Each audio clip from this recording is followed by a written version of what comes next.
Coucou tout le monde, on se retrouve pour une nouvelle vidéo et aujourd'hui, juste avant les fêtes de Noël, quasiment rendu à la fin de l'année, ça va être l'occasion pour moi de faire un update lecture. Mais avant ça, bien sûr, je vais commencer. J'ai deux jolies petites choses à déballer. Donc c'est parti!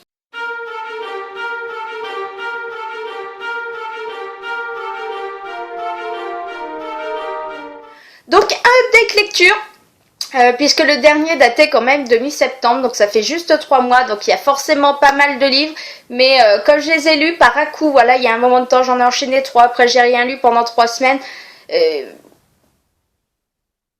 voilà, vous voyez le truc. Bon bref, on en parle après parce que moi je vais commencer les cadeaux de Noël avant toute chose. Donc j'ai deux jolies petites choses à ouvrir là. Je tourne un petit peu en avance mais je sais que je pourrais pas tourner de vidéo justement à Noël. Et la semaine prochaine je pense que c'est cuit aussi, ayant les enfants, plein de trucs. Je pense qu'il n'y aura pas de vidéo, ça repartira qu'en janvier. Donc le premier, qui est juste tout léger, tout léger. Donc qui vient de Momoko et je pense savoir ce que c'est. Si je me trompe pas, oui c'est bien Momoko, j'ai eu peur, si je ne me trompe pas, vu le poids, vu la forme qu'avait le paquet à l'arrivée, je parie, je prédis, je suis désolée j'arrache tout, une Funko Pop. Maintenant, comme elle m'a dit, elle a tapé hors de ma wish. Et elle espère, elle croise les doigts pour que je ne l'ai pas eu entre temps, en sachant que j'en ai acheté qu'une et que je lui ai montré, normalement c'est bon. Donc c'est parti. Ah, c'est même pas suremballé. Oh, voilà. Ah, je suis contente. Voilà, j'avais les Reines des Neiges juste au-dessus, je vais pouvoir les mettre ensemble. Oh, c'est cool. Elle est toute mimi. Ah, je suis super contente. Ouais, voilà. En fait, il nous montre... Aouh, j'ai pris le carton juste à côté. Après, je vais me faire... faut absolument que je m'achète justement Sven et Olaf. Et peut-être Christophe pour compléter. Mais enfin, il n'est pas primordial. C'est vrai que, voilà, j'ai commencé à en acheter quelques-unes. Maintenant, je fais pas comme d'autres font.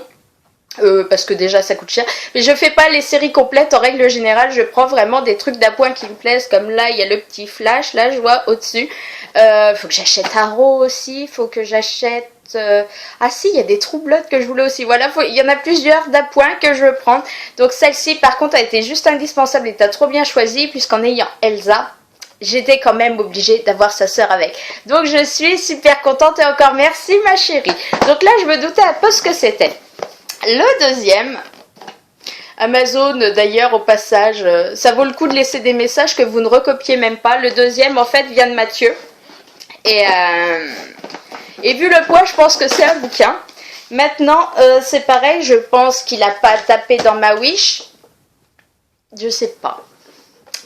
Donc c'est parti. Ah, cool. Eh mais je le connais celui-là. Où c'est que je l'ai vu? Alors je vous montre. Sweet Home. Mais c'est pas un de ceux qui m'avait vendu?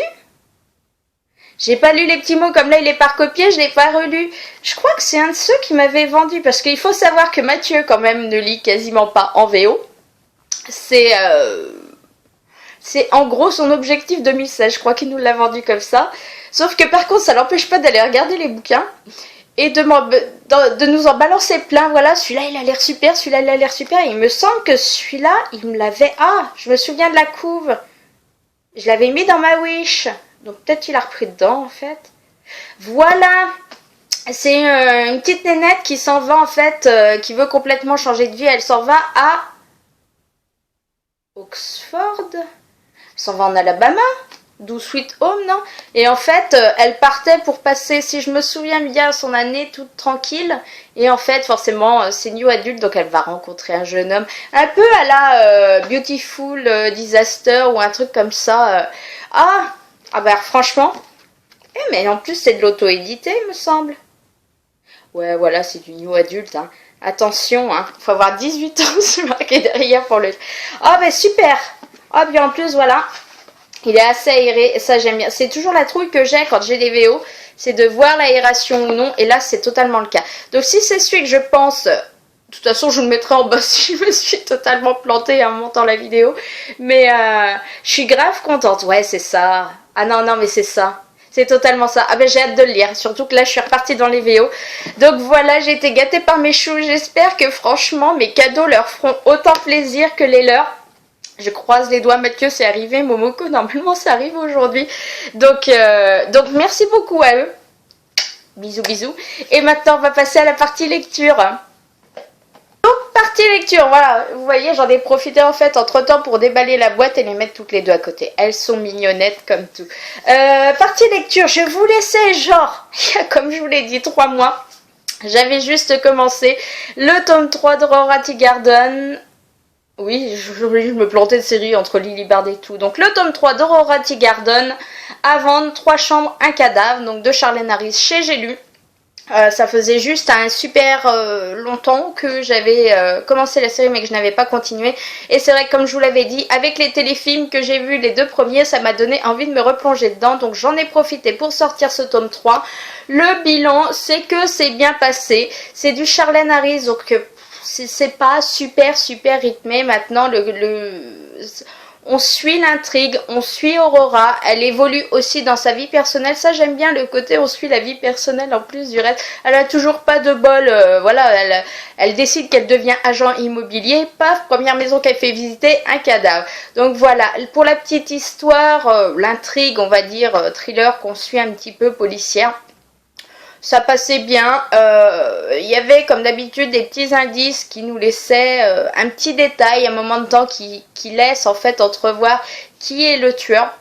Bon après en sachant que j'ai lu beaucoup de Charlène Harris, j'ai tendance à relever justement ces détails quand elle les sort. Donc je m'étais douté de qui était le tueur, mais voilà. Ça n'a pas gâché mon plaisir et j'ai passé un très bon moment, donc je continue la série très vite sans souci. Ensuite, alors là j'ai eu envie de me faire grave plaisir, c'était début novembre, je ne sais même plus, certainement, ou fin septembre, juste avant que le nouveau Colleen Hoover sorte, je me suis dit, il faut absolument que je sorte celui d'avant, donc j'ai lu Confess, qui était sorti pour l'année dernière, il y avait Ugly Love. Oh, j'arrive même plus à suivre. En plus, comme elle nous le fait les séries à côté avec Taryn Fisher, la Never Never, je suis complètement paumée dans les sorties. Bref, je voulais lire celui-ci puisque le pitch m'accrochait bien. Et qu'en plus, comme je vous l'avais déjà montré, on a... tiens, le petit marque-page est resté dedans, mais on a toute une partie sur... Enfin, l'histoire est mêlée sur fond d'art.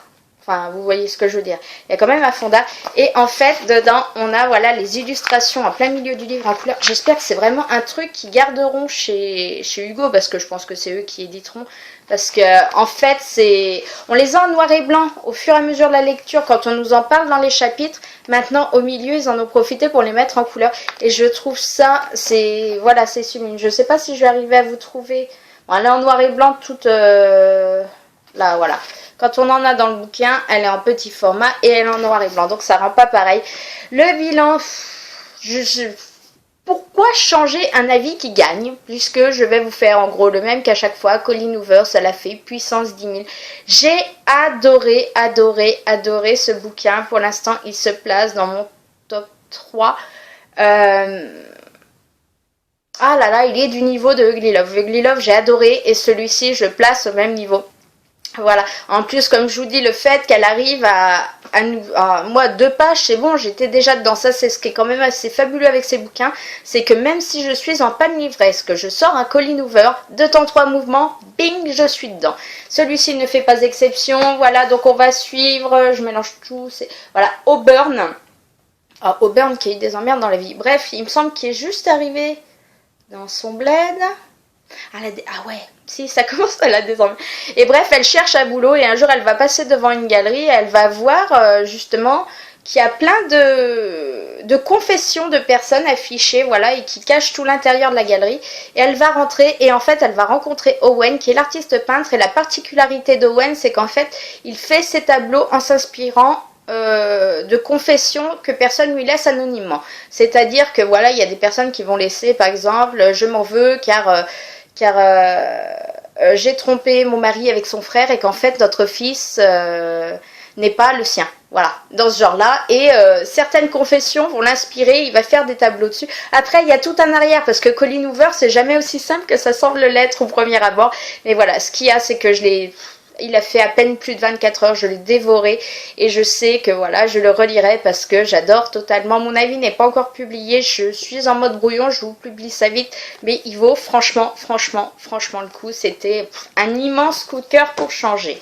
Ensuite, j'ai fait une lecture numérique, je vous mets la couverture là puisque j'ai lu le tome 1 de Young Elite, donc c'était pour le live de Jess, ça devait être début octobre. Et dans ces eaux-là.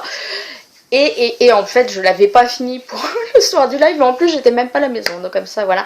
Le bilan en est, c'est qu'il y en a qui ont beaucoup aimé. Moi, j'ai eu beaucoup plus de mal. Entre le rythme, j'ai retrouvé un petit peu les quelques défauts. Autant j'avais beaucoup aimé la série Legend, que je n'ai pas fini puisqu'il me reste le tome 3. Mais au bout d'un moment, j'ai trouvé que ça manquait de rythme. Et c'est aussi ce que j'ai eu un peu dans ce tome-là.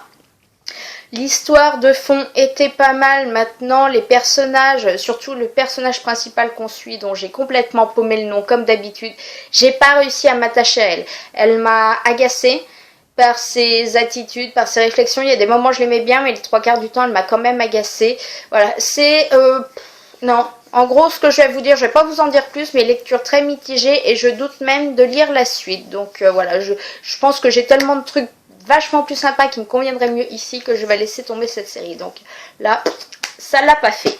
Ensuite, j'ai voulu sortir quand même quelque chose. Alors le désavantage aussi, c'est qu'en fait, il suivait justement Young Elite et que c'est pareil, on est un peu dans un monde dystopique ou quoi que ce soit, où il y a quand même... voilà, j'avais peur que ça le fasse pas celui-là, alors que pourtant je l'attendais depuis très longtemps. Du fait en plus de ma déception d'avant. Finalement, c'est super bien passé, c'est un coup de cœur, donc Une Braise sous la cendre, le tome 1, qui est sorti le 15 octobre chez Pocket Jeunesse. Là, par contre, j'ai totalement adoré l'univers, mais sans restriction aucune, et j'ai surtout super adoré les personnages que l'on suit. Voilà.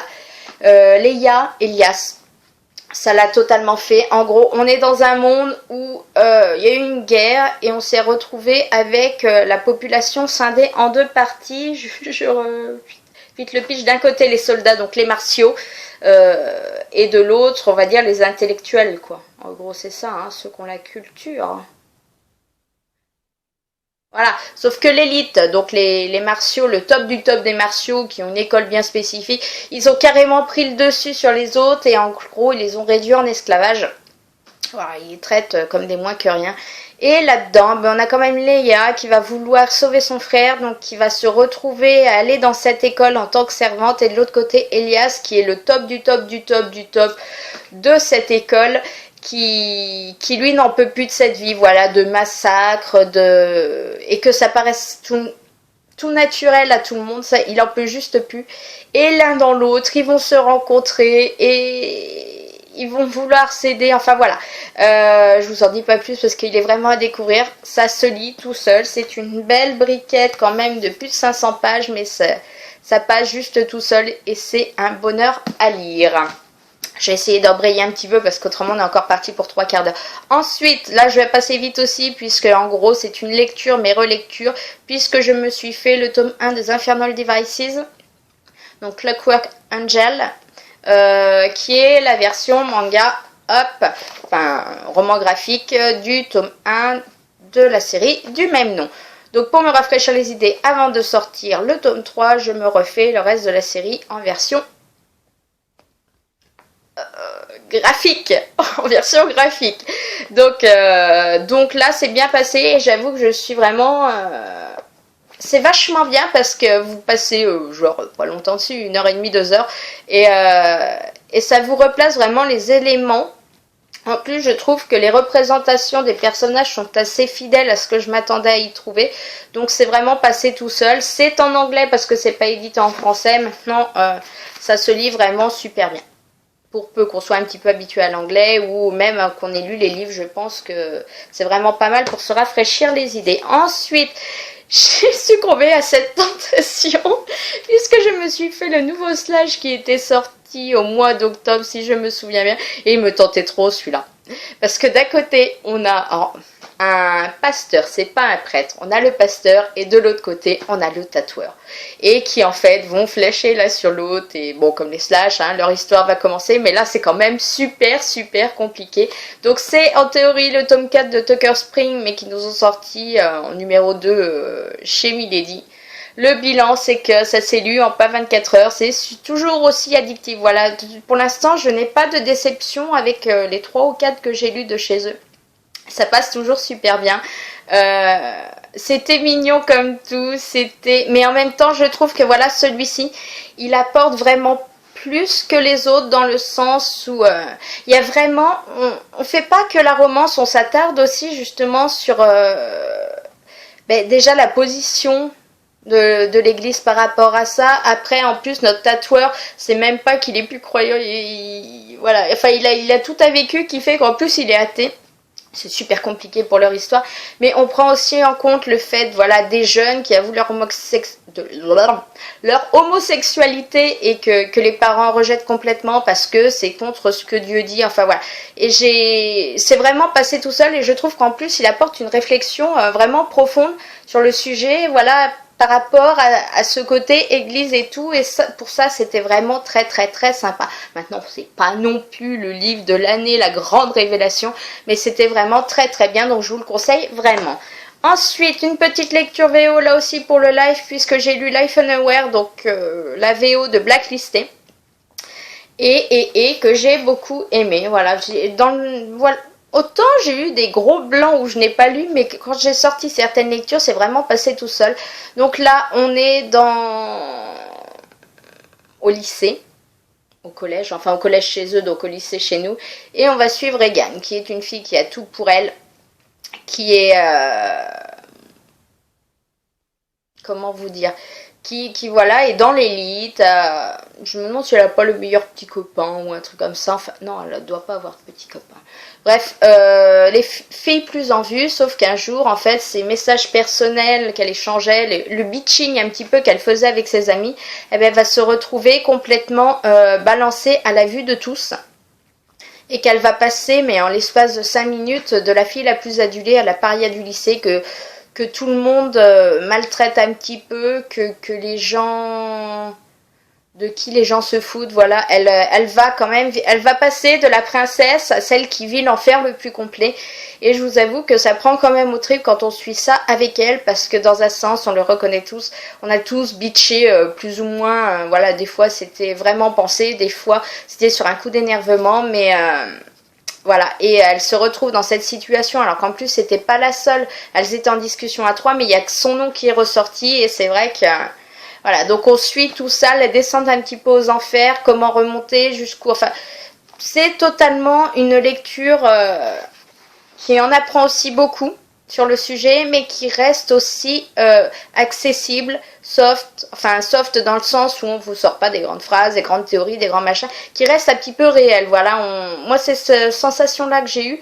c'est de vivre vraiment le truc avec elle, et qu'il n'y avait pas de moment où c'était surjoué ou quoi que ce soit, mais que au contraire les réactions de chacun me paraissaient logiques.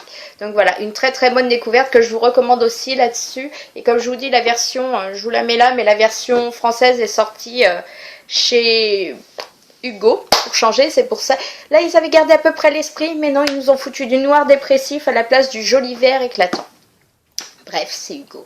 Ensuite, je n'ai pas pu m'en empêcher, il est arrivé, je l'ai lu aussitôt, et oui, encore une valeur sûre, donc à Colleen Hoover, November 9, que j'ai lu avec en lecture commune avec Aura. Je vous mettrai le lien de sa chaîne en dessous, comme je vous mettrai plein de petits liens, comme d'habitude, hein, quand j'ai des liens à donner, ça finit toujours en dessous. Donc, j'ai commencé soft, parce qu'en plus, j'ai eu un mauvais timing, c'est-à-dire qu'elle avançait beaucoup plus que moi dans sa lecture, sauf qu'il y a un week-end, je me suis jetée dessus, et du vendredi au dimanche, ploum, il a fait tilt. Donc, pour la petite histoire, cette fois, on va suivre Fallon. Fallon qui est... Là aussi on commence, hein, Colleen Hoover, t'as décidé qu'ils en boufferaient bien tes personnages. Donc Fallon qui est défigurée, mais en plus même sur le bras, tout ça, enfin quand on descend, puisqu'elle a survécu à l'incendie de la maison de son papa 2 ans auparavant. Mais elle a quand même des cicatrices, enfin voilà, elle est toute ravagée de là. Donc on la rencontre déjà, on dit costaud. Son père en plus est un confini, costaud aussi, et qui lui fait en plus des reproches parce qu'elle avait une carrière, elle était actrice, elle jouait dans une série qui marchait super bien, et puis forcément du jour au lendemain ils ont mis fin à son contrat, elle se retrouve sans rien, donc elle en a marre un petit peu de tout ça, elle assume ce qu'elle est, mais elle a quand même du mal aux yeux des autres, et c'est vrai qu'elle décide d'aller tenter sa chance à Broadway. Et voilà, quand son père apprend ça, c'est foutage de gueule et compagnie. Enfin, il l'humilie presque au restaurant en se foutant de sa gueule, surtout que lui est un ancien acteur super connu. Et de là, il y a un jeune homme à côté qui va intervenir, qui va se faire passer pour son petit ami. Voilà, donc le fameux Ben. Donc voilà comment ils se rencontrent. Et elle doit déménager le lendemain. Et finalement, tous les deux, ils vont bien s'entendre. Ils vont avoir fait marcher le père qui va être parti colère. Et ils vont décider de passer la journée ensemble. Sachant qu'elle prend l'avion, je crois que c'est à minuit le soir. Et en fait, ça match complet entre eux. Mais voilà, il y a la magie, Colleen Hoover nous le restitue très bien, la magie de cette rencontre. Et c'est vrai qu'en fait, même s'ils ne se connaissent pas au moment de se quitter, ils ont pas envie. Donc en fait, ils se lancent dans... Ben, je vous l'ai pas dit, mais est auteur. Enfin, jeune auteur, hein, parce qu'il a 18 ans, 18-19 ans. Et donc, il décide en fait de se rencontrer une fois par an, donc à la même date, le 9 novembre, au resto où justement ils se sont rencontrés pour faire un petit peu le point sur leur vie, ce qui leur est arrivé. Donc, ils se donnent pas leur numéro de téléphone, leur mail, leur Facebook, machin, tout ça. Ils ne doivent pas se parler et en fait, ils se retrouvent juste un jour dans l'année pour faire le point. Donc on va suivre tout ça. Au début ça commence tout gentiment les 1er novembre.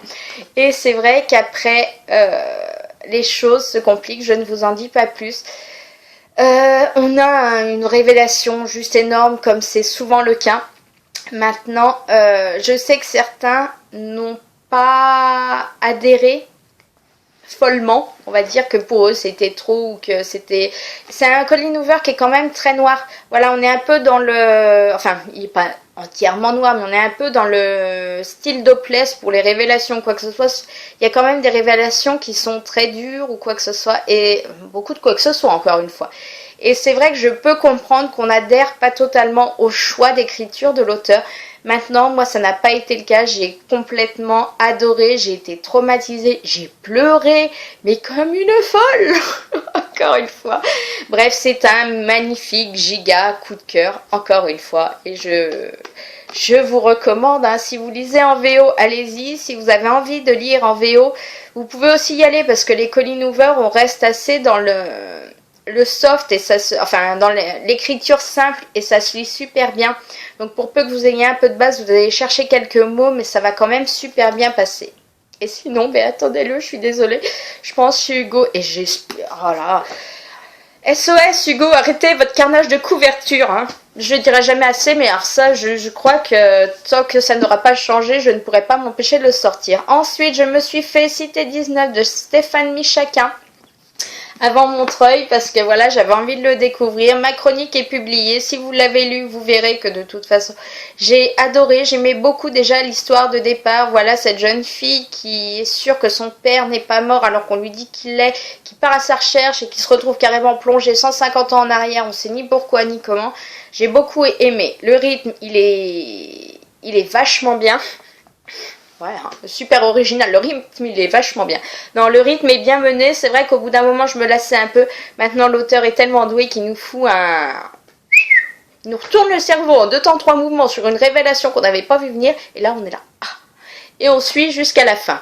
Donc voilà, une très très bonne lecture et j'ai vraiment hâte de découvrir le tome 2 qui est annoncé derrière pour février 2016. Donc ça c'est cool. Je vais enlever ça parce que ça va se casser la gueule. Sinon. Et ensuite, le dernier, j'ai lu récemment et j'ai sur le principe quand même beaucoup aimé. Donc Didn't Mention I Love You de Estelle Mascam qui sort le 7 janvier prochain. Un premier tome d'une trilogie. Sur le principe, je suis fan. J'ai publié là aussi mon avis de la couverture. J'adore qu'on nous donne des aperçus de personnages comme ça. Alors elle a un petit peu changé parce qu'il me semble que là en fait c'est plus ça, ça doit être la roue. Je crois. Bref, donc on va suivre Eden qui débarque pour 8 semaines chez son père, qui l'a lâchement abandonné, elle et sa mère, qui les a lâchement abandonnés, elle et sa mère 3 ans auparavant, et qui depuis a refait sa vie avec une jeune femme qui en plus a 3 enfants. Donc elle vient passer l'été pour les rencontrer, mais elle vient pas de bonne humeur et avec, enfin je vais pas dire qu'elle vient avec de mauvaises intentions, mais voilà, elle est pas prête à lui pardonner sans qu'il s'excuse, sans qu'il lui donne des explications. Ça, on s'en fout un petit peu. Le père, là aussi, est un con. Enfin, bon, bref, pour lui, il a même pas à s'excuser. Bref.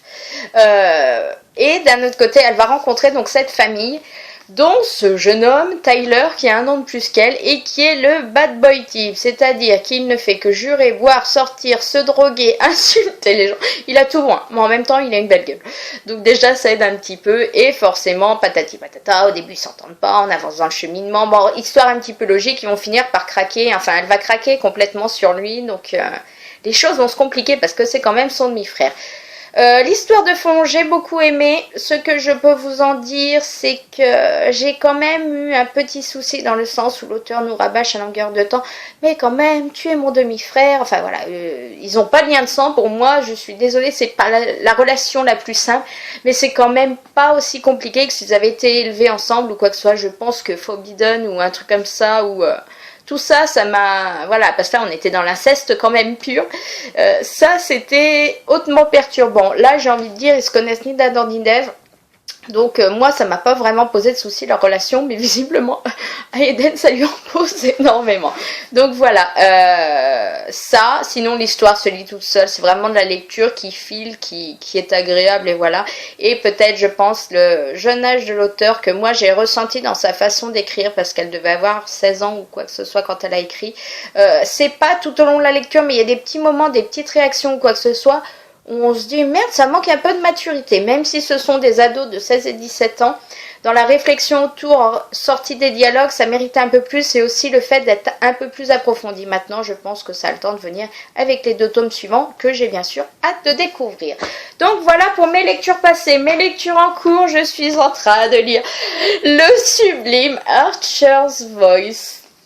Ah là là là là là là, je l'ai à peine commencé, je suis à la moitié, je n'arrive pas à en décrocher, alors pourtant c'est écrit petit, puis que c'est des grandes pages, voilà, je vous laisse un peu présenter le truc.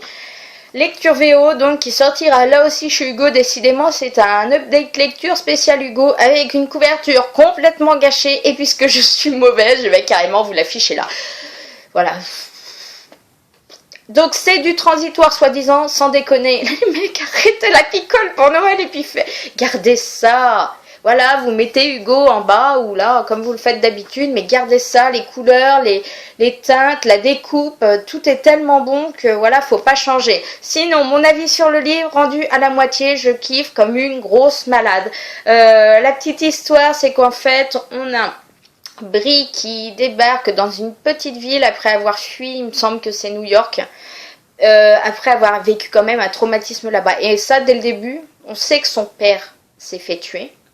Je vous spoil pas, c'est vraiment dans les premières pages, mais il y a tout un autre truc à côté. Ce que j'avais pas vu avant de sortir le livre, c'est qu'en fait, je vous le montrerai pas, mais l'arrière du livre nous montre une autre image. Devant, on a Archer et derrière, on a Brie. Et en fait, ça nous plante un peu le climat et ça m'a un petit peu waouh, quand même. Donc, et elle va finir par rencontrer cette espèce de d'hommes, pas des cavernes, mais d'hommes des bois. Ce gars qui vient en ville, qui ne parle pas, qui a une barbe de 3 mètres de long, les cheveux qui vont avec, l'ermite type.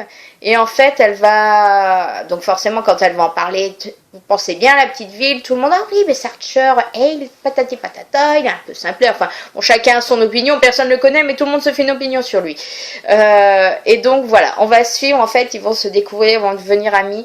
Lui, il a vécu un traumatisme de malade, elle aussi, et voilà, ils ont tous les deux besoin d'espoir, ils sont vraiment, je peux vous dire que là, l'auteur, elle y va, là, sacrément aussi, et c'est vrai qu'on a envie qu'ils retrouvent espoir l'un avec l'autre, voilà, comme je vous dis, à la moitié, je suis totalement captivée, et j'ai vraiment hâte de le finir, je pense qu'il va faire une journée et demie, et c'est tout, parce que voilà, j'arrive pas à en décrocher dès que je peux, je suis dessus. Ma deuxième lecture en cours, My True Love Gave to Me, la version rose avec la tranche bleue.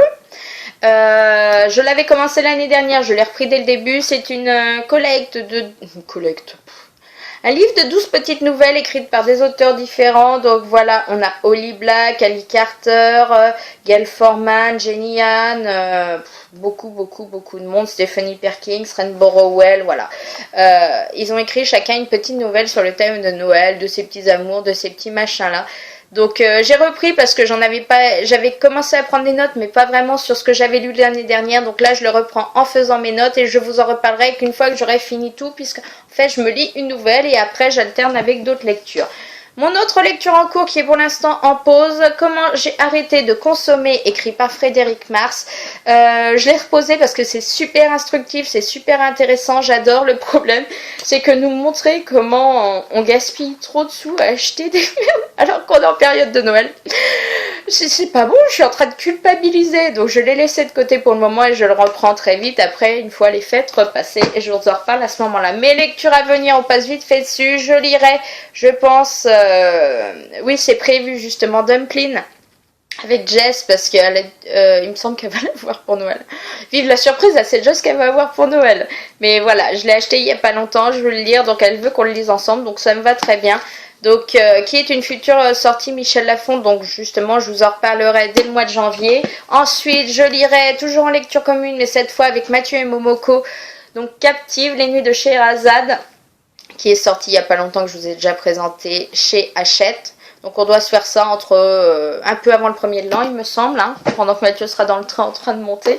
Et la dernière, je veux absolument aussi me sortir The Song of David, donc qui est en gros pas la suite, mais qui garde un des personnages qu'on a découvert dans The Law of Moses. Donc j'ai hâte de me faire ce nouveau Amy Harmon. Et en plus, je vois qu'il est pas très long, il fait 200 pages, il est plus light que l'autre. Donc voilà. Voilà, je vais m'arrêter là tout de suite. Je vois qu'on a déjà... Oh là là, mais c'est pas possible. Le temps passe. Et pas beaucoup de choses ont changé puisque je continue à faire des vidéos à rallonge. En attendant, je m'arrête là. Je vais vous souhaiter de très bonnes fêtes, un joyeux Noël, un super 1er de l'an. Puisque comme je vous dis, je ne vous retrouverai que l'année prochaine. Je ne sais pas encore pourquoi. Ce qui est sûr, c'est que pendant janvier, je ferai mon top flop de l'année 2015. En attendant, je vous souhaite plein de bonnes choses, plein de bonnes résolutions. Mangez plein de foie gras, plein de choses très appétissantes pour Noël. Je vous dis à bientôt, je vous fais des gros bisous et j'espère que vous serez gâtés à coups de livres pour Noël. À l'année prochaine!